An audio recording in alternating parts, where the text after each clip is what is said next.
আসসালামু আলাইকুম, স্বাগত জানাচ্ছি আরপি দুপুরের সংবাদে। আপনাদের সঙ্গে আছি আমি ফারিয়া শারমিন। দেশে জ্বালানি তেলের পর্যাপ্ত মজুদ রয়েছে বলে জানিয়েছেন বিদ্যুৎ, জ্বালানি ও খনিজ সম্পদ মন্ত্রী ইকবাল হাসান মাহমুদ টুকু। জাতীয় সংসদে এমন দাবি করা হলেও তেলের পাম্পগুলোতে ভিন্ন চিত্র দেখা যায়। ঘন্টার পর ঘন্টা তেলের জন্য অপেক্ষা করে চরম ভোগান্তিতে পড়ছেন বলে জানান গ্রাহকরা। তবে কিছু অসাধু চালকদের অবৈধ মজুদের কারণে এমন কৃত্রিম সংকট বলে দাবি করেন পাম্প কর্তৃপক্ষ। আরও জানাচ্ছেন বিপুল দেব রায়। হ্যাঁ, গাড়ি কি লোড হইতেছে?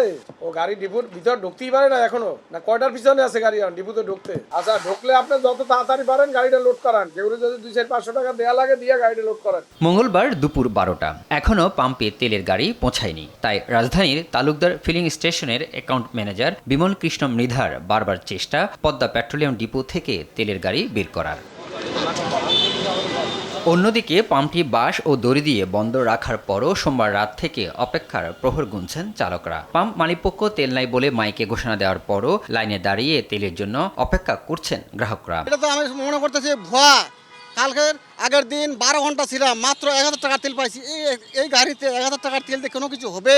রাত্রে 3টা বাজে এসে বসে রয়েছি, এখন দুপুর 3টা বাজে তেল দেবে। পাম্পের ওনার যারা আছে ওনারা বললো যে ওনাদের তেলের গাড়ি আসতেছে, ডিপোতে আছে। দ্যাটস ওয়াই এখন তেল ছাড়া তো ভাই কোন জায়গায় যাতায়াত করা সম্ভব হচ্ছে না। মানুষ তাদের কাজ ফেলে অনেকে এখানে বসে আছে। একই চিত্র পরিবাগের মেঘনা পেট্রোলিয়াম পাম্পেও। চালকদের অভিযোগ, সরকার সংকট নাই বললেও উল্টো চিত্র পাম্পগুলোতে। সরকারের পক্ষ থেকে বলতেছে, কিন্তু আমরা তো ওইভাবে দেখতেছি না। সাংসারিক জীবনে তো প্রভাব পড়তেছে ভাই। রাইড শেয়ারিং এ আমরা যতটুকু চাচ্ছি তেল, সেরকম তুলনায় আমরা পাচ্ছি না। আমরা কাজ করি ওয়েল্ডিং এর কাজ, আজকে হাজিরা মিস, আজকে আমার 1000 টাকার লস।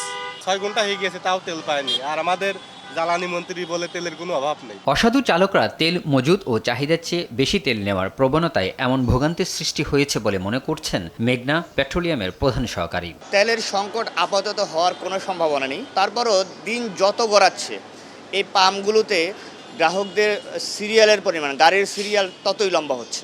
এদিকে জাতীয় সংসদে দেশে সব ধরনের জ্বালানির পর্যাপ্ত মজুদ রয়েছে বলে জানিয়েছেন বিদ্যুৎ, জ্বালানি ও খনিজ সম্পদ মন্ত্রী। বর্তমানে আমাদের জ্বালানি তেলের পর্যাপ্ত মজুদ রয়েছে। বিশ্বের অন্যান্য অঞ্চলের মধ্যে দক্ষিণ এশিয়ার প্রায় সব দেশে জ্বালানি তেলের সংকট মোকাবেলা করতে হিমশিম খাচ্ছে। পাশের দেশগুলোতে তেলের দাম বাড়ানো হলেও সরকারের নানামুখী চেষ্টায় দেশে তেলের দাম বাড়ানো হয়নি বলেও জানান জ্বালানি মন্ত্রী। পাকিস্তান ইতিমধ্যে 50% বিপুল দেবরাই, RTV, ঢাকা। সারা দেশে জ্বালানি তেল সংকটের মধ্যেই চলছে অবৈধ মজুদ। অভিযানেও এই মজুদ বন্ধ হচ্ছে না। এতে ক্ষোভ জানান চালকরা। ডিজেল সংকটে ফসলের মাঠেও সেচ কাজ ব্যাহত হচ্ছে। মেহেরপুরে সীমিত পরিমাণে জ্বালানি তেল সরবরাহ করা হলেও চাহিদার তুলনায় অনেক কম। ফলে ঘন্টার পর ঘন্টা অপেক্ষা করে প্রয়োজন মতো তেল পাচ্ছেন না গ্রাহকরা। পাবনার ঈশ্বরদীতে 11টি ফিলিং স্টেশনের বেশিরভাগেই তেল নেই। দীর্ঘ লাইনে দাঁড়িয়েও তেল পাচ্ছে না নেত্রকোনার চালকরা। এদিকে জামালপুরেও 2 ব্যক্তিকে 1 মাস করে বিনাশ্রম কারাদণ্ড দিয়েছেন ভ্রাম্যমাণ আদালত। ঝিনাইদহের কালীগঞ্জে পেট্রোল মজুত করায় এক ব্যবসায়ীকে জরিমানা করা হয়েছে। ভোলায় ট্রলারে পাচারকালে 4000 লিটার জ্বালানি তেল সহ একজনকে আটক করেছে কোস্টগার্ড। আমরা কতদিন সহ্য করবো? যে ব্যবসা বাণিজ্য বাদ। প্রায় 2.5 ঘন্টা দাঁড়িয়ে থেকে এখান থেকে চলে গেছি, তেল নেওয়া হয়নি। মেয়েদের আলাদা একটা লাইন থাকা দরকার, কারণ যখনই আমরা নিতে আসতেছি তখন সব পুরুষেরা সিন ক্রিয়েট করতেছে। এনজিওতে কাজ করি ভাই, কিন্তু আসি এই যে দীর্ঘ লাইনে দাঁড়ায় থাকতে হয়। দর্শক, জ্বালানি তেলের আরও খবর জানাতে কুড়িগ্রাম থেকে সরাসরি যুক্ত হচ্ছেন সহকর্মী আব্দুল কুদ্দুস চঞ্চল। জ্বালানি তেলের কোনো সংকট রয়েছে কিনা, এছাড়া পাম্প থেকে কখন তেল দেওয়া হয়, এ নিয়ে যানবাহন মালিকরা কি বলছেন জানাবেন। হারিয়ে আপনাকে জানিয়ে রাখছি যে সারা দেশে নয়, কুড়িগ্রামে কিন্তু তেল সংকট চলছে। আমরা পাম্পগুলোতে দেখেছি যে 2 দিন পর পর একটি পাম্পে তেল দেওয়া হয়, সেটা কিন্তু প্রয়োজনের তুলনায় অত্যন্ত নগণ্য। আমি এখন রয়েছি ভুরুঙ্গামারির একটি পাম্পে, সাহা ফিলিং স্টেশন। এই ফিলিং স্টেশনে যদি আপনাকে একটু দেখাই, যে দেখতে পাবেন যে অসংখ্য লোক কিন্তু এখন পর্যন্ত লাইনে দাঁড়িয়ে রয়েছে। এখানকার লোকজনদের সাথে আমি কথা বলেছিলাম, তারা কিন্তু গতকাল রাত 12টার থেকে এই লাইন দেওয়া শুরু করেছে এবং সকাল 9টার থেকে এখানে কিন্তু তেল দেওয়া শুরু হয়েছে। হয়েছে, তো এই তেল দেওয়ার লাইন কিন্তু শেষ হচ্ছে না। আমরা এখানে এসে জনগণের কাছে যেটি অভিযোগ পেয়েছি যে এখানে স্লিপ দিয়ে তেল দেওয়া হচ্ছে, যেটি আমরা দেখতে পেয়েছিলাম যে বোতল এবং ট্যাঙ্কিতে তেল দেওয়া হচ্ছে।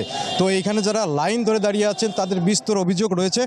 তারা বলছেন যে তারা ঘন্টার পর ঘন্টা এখানে অপেক্ষা করে খেয়ে না খেয়ে তেল নেওয়ার জন্য এখানে আসেন, কিন্তু তারা কিন্তু সময় মতো তেলও পান না এবং এই ট্যাঙ্কিতে তেল দেওয়ার কারণে কিন্তু অনেককে কিন্তু তেল না পেয়ে ফিরে যেতে হয়।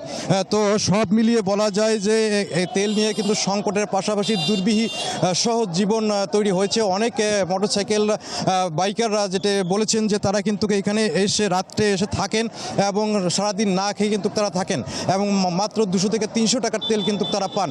তো এই যে কম তেল, এই কম তেলের জন্য কিন্তু তারা যে আসতে যেতে কিন্তু তাদের এই তেলটাকে শেষ হয়ে যায়। মূলত অনেকে 20 কিলোমিটার 30 কিলোমিটার দূর থেকে কিন্তু এখানে তেল নেওয়ার জন্য আসেন। তারা কিন্তু প্রায় 1 লিটার তেল কিন্তু খরচ করে আসেন, আবার 1 লিটার তেল খরচ করে যান, কিন্তু তারা তেল পাচ্ছেন মাত্র 300 টাকার। ফলে তেল খুঁজতেই কিন্তু তাদের তেল যে শেষ হয়ে যাচ্ছে। তো সব মিলিয়ে এই সংকটটা কিন্তু এখনও চলমান রয়েছে। তো ফারিয়া, এই ছিল আমার কাছে কুড়িগ্রামের সর্বশেষ খবরাখবর। আপনাকে ধন্যবাদ। জ্বালানি তেলের দাম বাড়ার সংখ্যায় মাত্রাতিরিক্ত ক্রয়, পাশাপাশি অবৈধ মজুদ দেশে তেলের সংকটকে আরও গভীর করেছে। তবে যুদ্ধ পরিস্থিতি বিবেচনায় জ্বালানির চাহিদা কিছুটা কমানো গেলেই সংকট মোকাবেলা করা সম্ভব। এমনটা জানিয়ে সংশ্লিষ্টরা বলছেন, পরিস্থিতি নিয়ন্ত্রণে দ্রুত ফুয়েল কার্ড চালু করা সহ বহুমুখী পদক্ষেপ দরকার। সর্দার রাজীবের রিপোর্টের 2 পর্বের ধারাবাহিকে দেখুন আজ প্রথম পর্ব। তেজগাঁওয়ের ট্রাস্ট ফিলিং স্টেশন। তেল কম বেশি দেয়া নিয়ে পাম্প কর্মীর সাথে চালকের চলছে উত্তপ্ত বাক্য বিনিময়। কাকরাইলের রমনা পেট্রোল পাম্প। লাইন ভেঙে তেল নেয়ায় নারী পুরুষের মধ্যে সৃষ্টি হয়েছে উত্তেজনা। পাম্প কর্মীদের পাশাপাশি পরিস্থিতি নিয়ন্ত্রণের চেষ্টায় মালিক মাইকে জানানো হচ্ছে শৃঙ্খলার আহ্বান। শাহবাগের মেঘনা মডেল সার্ভিস সেন্টার। কাঠফাটা রোদে তেলের অপেক্ষায় ক্লান্ত চালক। তেল কেনা বেচার হিসাব করাই গন্ডায় রাখছেন সরকারে নিযুক্ত ট্যাগ অফিসার।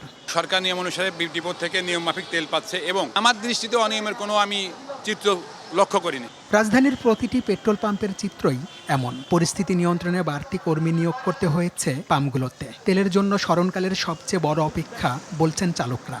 বলতেছে যে তেল পাওয়া যাবে, কিন্তু পাম্পে এসে তো কাছে তো ভিন্ন চিত্র। ফজরের নামাজ পড়ে আসছি, তেল কোন সময় ভাই ঠিক নেই, অলরেডি 5 ঘন্টা হয়ে গেছে। অনেকে মনে করতেছে বাড়বে তেলের দাম, এটা মনে করে আপনার কাস্টমারের বেশি তেল নিতে যাচ্ছে এবং নিতেছে। তবে এপ্রিলে তেলের পর্যাপ্ত যোগান থাকার কথা জানিয়ে বাংলাদেশ পেট্রোলিয়াম কর্পোরেশন বিপিসি বলছে 2025 সালের একই সময়ের চাহিদার সাথে তুলনা করে বর্তমানে পাম্পগুলোতে তেল সরবরাহ করা হচ্ছে। গত মাসের মার্চকে আমরা গড় করেছি, গড় করে যে পাম্প যে পরিমাণ ফুয়েল নিয়েছিল পেট্রোল ডিজেল অকটেন, এই মাসে আমরা প্রতিদিন তাকে সেইটা আমরা প্রোভাইড করছি। এদিকে চলমান অস্থিরতার জন্য ক্রেতা বিক্রেতা উভয়কেই দায়ী করে পাম্প মালিকরা বলছেন বাড়তি চাহিদার কারণে তৈরি হয়েছে তেলের সংকট। গত বছর এই দিনে 12,777 টন ডিজেল দিছে, আর এই বছর দিছে 15,000 টন। তো সরকার কি কমাইছে নাকি?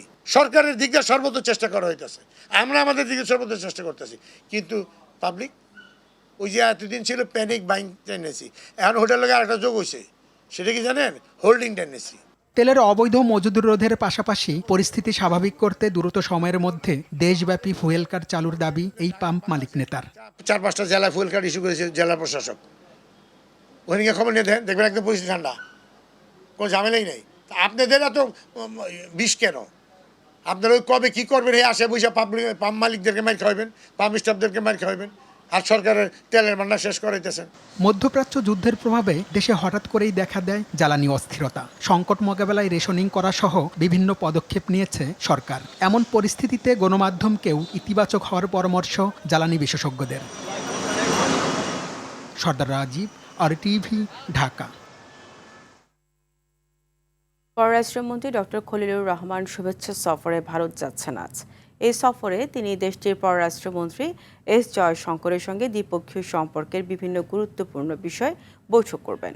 খলিলুর রহমান শুধুমাত্র ভারতের পররাষ্ট্রমন্ত্রীর সঙ্গে বৈঠক করবেন না, তিনি দেশটির জাতীয় নিরাপত্তা উপদেষ্টা অজিত দোভাল, বাণিজ্য মন্ত্রী পীযূষ গোয়েল এবং পেট্রোলিয়াম ও প্রাকৃতিক গ্যাস বিষয়ক মন্ত্রী হরদীপ সিং পুরীর সঙ্গেও সাক্ষাৎ করবেন। সফরের আলোচনায় দুই দেশের পারস্পরিক স্বার্থ সংশ্লিষ্ট বিভিন্ন বিষয় গুরুত্ব পেতে পারে। এর মধ্যে রয়েছে ভিসা সহজীকরণ, জ্বালানি সহযোগিতা জোরদার করা, বাণিজ্য প্রতিবন্ধকতা দূর করা, বিদ্যমান বিধিনিষেধ শিথিল বা প্রত্যাহার, নদীর পানি বন্টন এবং জনগণের মধ্যে যোগাযোগ বৃদ্ধি। গত 17 ফেব্রুয়ারি প্রধানমন্ত্রী তারেক রহমানের নেতৃত্বে নতুন সরকার গঠনের পর এটি বাংলাদেশের কোনো মন্ত্রীর প্রথম দিল্লি সফর। পররাষ্ট্র মন্ত্রীর সঙ্গে সফরে থাকবেন প্রধানমন্ত্রীর পররাষ্ট্র বিষয়ক উপদেষ্টা হুমায়ুন কবির।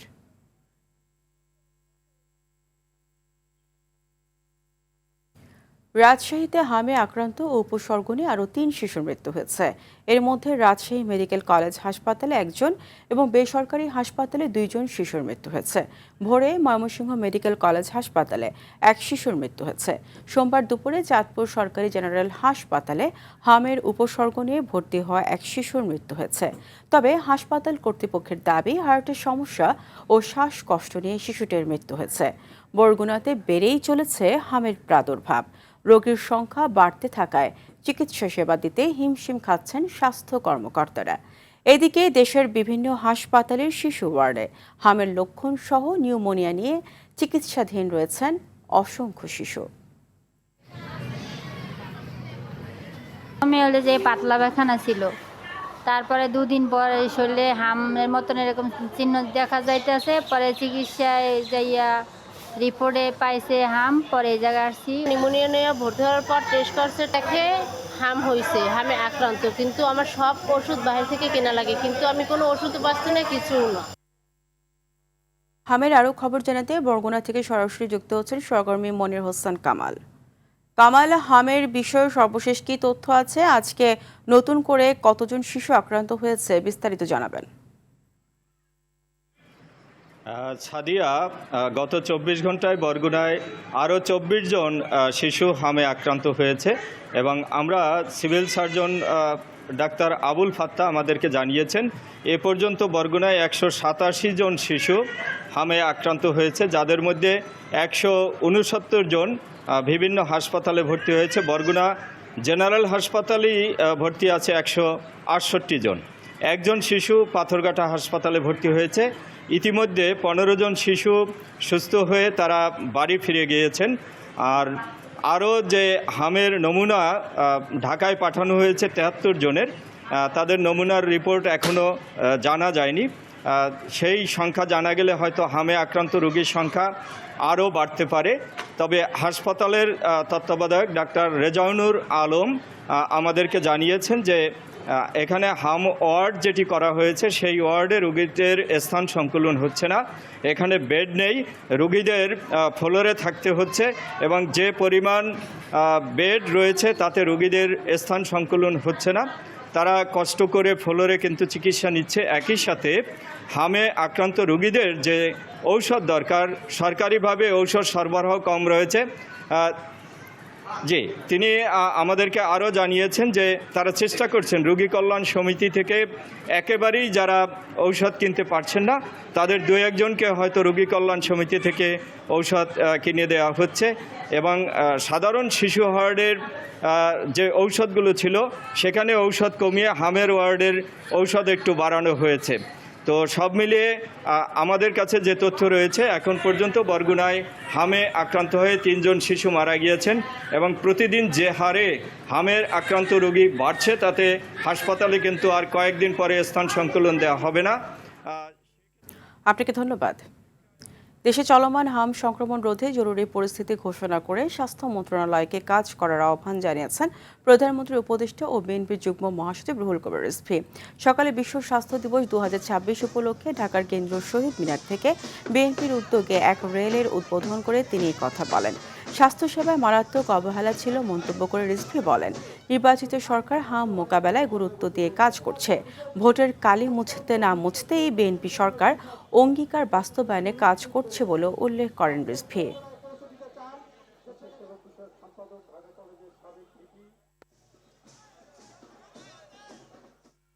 দুর্নীতি করতেই স্বাস্থ্যের কেনাকাটায় মার প্যাচ রাখা হয়। এই খাতে দুর্নীতি 100% নির্মূল করার ঘোষণা দিয়েছেন স্বাস্থ্যমন্ত্রী সরদার সাখাওয়াত হোসেন। তিনি বলেন, নৈতিকতার উন্নতি না হলে এই খাতের উন্নয়ন সম্ভব নয়। সকালে রাজধানীর মিন্টো রোডের আবু সাইদ কনভেনশন সেন্টারে বিশ্ব স্বাস্থ্য দিবসের অনুষ্ঠানে এইসব কথা বলেন স্বাস্থ্যমন্ত্রী। তিনি জানান, অনেক কোম্পানির ঔষধে উপাদানের ঘাটতি আছে, তারপরও তারা চলছে। অন্যদিকে অনেক ভালো কোম্পানিকে নানা কারণে আটকে রাখা হয়। এই খাতের টেকসই উন্নয়নে স্বাস্থ্যকর্মী, ওষুধ কোম্পানি ও প্রশাসন, এই 3 খাতের সবাইকে এগিয়ে আসতে হবে। Auxiliary forces and pharmaceutical producers, এই 3টা গ্রুপ যদি একটা সরল রেখায় একটা সৎ মানসিকতা নিয়ে না দাঁড়াতে পারি স্বাস্থ্যসেবার উন্নতি করার লক্ষ্যে, দুনিয়ার ওষুধ এআইটিআই সব আবিষ্কার হতে পারবে, কিন্তু এটার উন্নতি হবে না। লালবাগ থানার হত্যা চেষ্টা মামলায় গ্রেপ্তার দেখানো হয়েছে পতিত আওয়ামী লীগ সরকারের জাতীয় সংসদের সাবেক স্পিকার শিরিন শারমিন চৌধুরীকে নেওয়া হয়েছে আদালতে। বেলা 1:30টায় ডিবি কার্যালয় থেকে তাকে আদালতে নেওয়া হয়। সেখানে জিজ্ঞাসাবাদের জন্য রিমান্ড চাইতে পারে পুলিশ। এর আগে মঙ্গলবার ভোর 4:30টার দিকে ধানমন্ডির 8 রোডের 54 নং বাসা থেকে তাকে গ্রেপ্তার করে গোয়েন্দা পুলিশ। রংপুর ও ঢাকার একাধিক থানায় জুলাই হত্যা মামলা রয়েছে তার বিরুদ্ধে এবং আজই তাকে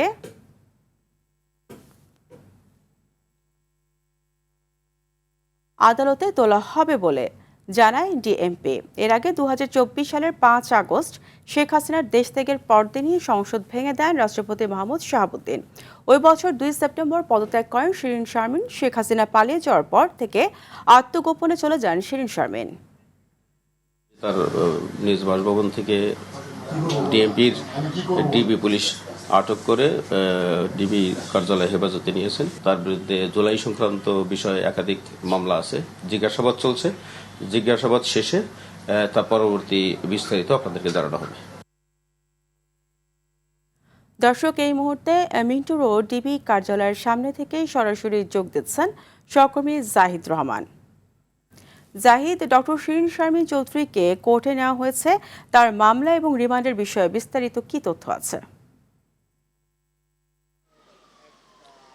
কিছুক্ষণ আগে তাকে ডিবি কার্যালয় থেকে আদালতে নিয়ে যাওয়া হচ্ছে এবং সেখানে তাকে যে পুলিশের যে মামলা, লালবাগের হত্যা চেষ্টা মামলা, সেটির গ্রেপ্তার দেখানো হবে বলে আমাদেরকে নিশ্চিত করেছেন ডিএমপির যে মুখপাত্র রয়েছেন ডিসি মিডিয়ার এম নাসির উদ্দিন। কিছুক্ষণ আগেও তিনি আমাদের গণমাধ্যমের সাথে কথা বলেছেন। তিনি বলেছেন যে সেখানে যে আইনানুগ ব্যবস্থাগুলো রয়েছে, আদালতের কার্যক্রম, সেগুলো সম্পন্ন করার জন্য ইতিমধ্যেই তাকে নিয়ে যাওয়া হচ্ছে এবং তার বিরুদ্ধে যে হত্যাচেষ্টা মামলাগুলো রয়েছে ঢাকা সহ রংপুরে এবং একাধিক 6 থেকে 7টি মামলা তার বিরুদ্ধে এখন পর্যন্ত তারা বলতে পেরেছেন যে সেগুলো রয়েছে। সেগুলো হয়তো পর্যায়ক্রমে তাকে শোন অ্যারেস্টও দেখানো হতে পারে। তবে এখন পর্যন্ত যেটি বলা যায় যে তাকে যে প্রাথমিকভাবে জিজ্ঞাসাবাদ করা হয়েছে সেই তথ্যগুলো এখন পর্যন্ত আমরা জানতে পারিনি। জানতে পারলে হয়তো আমরা আরও দর্শককে জানাতে পারবো যে কী বিষয়গুলো নিয়ে প্রাথমিকভাবে কথা হয়েছে। তবে তার শারীরিক অবস্থা ভালো আছে বলে সেটি আমাদেরকে জানানো হয়েছে। ফারিয়া। জায়েদ, আপনাকে ধন্যবাদ। আন্তর্জাতিক অপরাধ ট্রাইব্যুনালে গুমের বিচারের পথ সুগম করতে international crimes tribunals amendment bill 2026 জাতীয় সংসদে পাশ হয়েছে। বিলের সংশোধনের মাধ্যমে গুমকে মানবতা বিরোধী অপরাধ হিসেবে সংজ্ঞায়িত করা হয়েছে। সকালে জাতীয় সংসদের অধিবেশনে আইন, বিচার ও সংসদ বিষয়ক মন্ত্রী মোহাম্মদ আসাদুজ্জামান বিলটি উত্থাপন করলে তা কণ্ঠ ভোটে পাশ হয়। এ সময় মন্ত্রী বলেন, গুমের বিচারের ব্যাপারে সরকার বদ্ধপরিকর। অধিবেশনে সভাপতিত্ব করেন স্পিকার হাফিজ উদ্দিন আহমদ বীর বিক্রম। মন্ত্রী বা কৃষিমন্ত্রী মহোদয়কে আমাদের এবং কৃতজ্ঞতা প্রকাশ করছি। যেটা সিসিইএ ক্রাইম এগেইনস্ট হিউম্যানিটির ডেফিনেশনের মধ্যে গুমকে অন্তর্ভুক্ত করা হয়েছে। এটি এমন একটি বিল যে বিলের মাধ্যমে আমরা আন্তর্জাতিক অপরাধ ট্রাইব্যুনালে গুমের বিচারকে সঠিক পথে নিয়ে যাওয়ার জন্য আমরা গুমকে একটি মানবতা বিরোধী অপরাধ হিসেবে ডিফাইন করেছি। সেই কারণে মাননীয় স্পিকার, যারা গুমের আইন নিয়ে আমরা গুম চাচ্ছি না, গুমের বিচার চাচ্ছি না বলছেন, তাদের জন্য বলছি এই আইনটা ভালো করে পড়ে দেখবেন। লায়ন কর্পোরেশন জাপান এবং কল্লোল লিমিটেডের যৌথ উদ্যোগে গঠিত lion Kallol limited Bangladesh special economic জোনে একটি অত্যাধুনিক ম্যানুফ্যাকচারিং প্ল্যান্ট চালু করেছে। এখানে ওয়াশিং লিকুইড, টুথব্রাশ সহ বিভিন্ন হোম কেয়ার ও পার্সোনাল কেয়ার পণ্য উৎপাদন করা হবে। এর মাধ্যমে জাপান ও বাংলাদেশের মধ্যে একটি শক্তিশালী ও নিরবচ্ছিন্ন সরবরাহ ব্যবস্থা গড়ে উঠবে এবং উন্নত মানের নতুন পণ্য বাজারে সরবরাহের সক্ষমতা বাড়বে বলে আশা প্রকাশ করেন লায়ন কল্লোল লিমিটেডের চেয়ারম্যান গো ইচিতানি। আর নতুন কর্মসংস্থানের সুযোগ সৃষ্টি ও স্থানীয় দক্ষ জনবল গড়ে ওঠার সম্ভাবনা দেখছেন লায়ন কল্লোল লিমিটেডের যৌথ অংশীদার গোলাম মোস্তফা।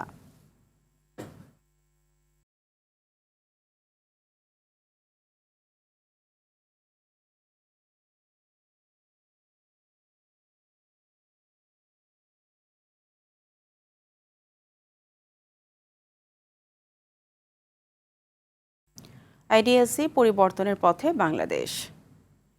ক্রীড়াকে পেশা ও জীবিকার মাধ্যম হিসেবে গড়ে তুলতে প্রথমবারের মতো সরকারি পর্যায়ে জাতীয় ক্রীড়াবিদদের বেতনের আওতায় এনেছে সরকার। ক্রীড়া ভাতা প্রদান কার্যক্রমের উদ্বোধন করেছেন প্রধানমন্ত্রী তারেক রহমান। প্রথম পর্যায়ে 129 জন ক্রীড়াবিদকে ক্রীড়া কার্ড দেওয়া হয়েছে। বেতনের পাশাপাশি সরকারের পক্ষ থেকে তাদের সম্মাননাও প্রদান করা হয়েছে। প্রত্যেককে দেওয়া হবে মাসিক 1 লাখ টাকা। সরকারের লক্ষ্য পর্যায়ক্রমে 500 জন ক্রীড়াবিদকে এই বেতন কাঠামোর আওতায় আনা। যেসব ক্রীড়াবিদদের বেতনের আওতায় আনা হবে তাদের প্রতি 4 মাস পর পর পারফরমেন্স মূল্যায়ন করা হবে। পারফরমেন্স বজায় রাখতে পারলে তারা এই সুবিধা অব্যাহত রাখতে পারবেন, আর পারফরমেন্সে ঘাটতি দেখা দিলে তালিকা থেকে বাদ পড়বেন।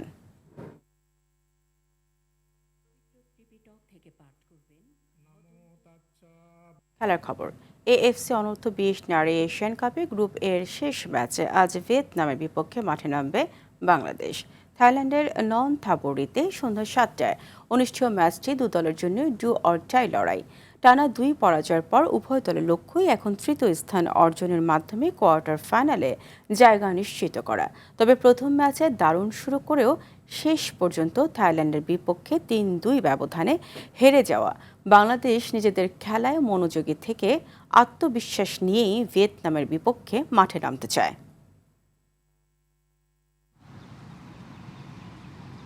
প্লেয়াররা বুঝতে পেরেছে, তারাও আত্মবিশ্বাসী, কারণ ম্যাচ বাই ম্যাচ তারা ভালো করেছে। আমরা 2টা ম্যাচ লস করেছি, বাট প্লেয়াররা খুব চেষ্টা করেছে তাদের সেরাটা দেওয়ার জন্য।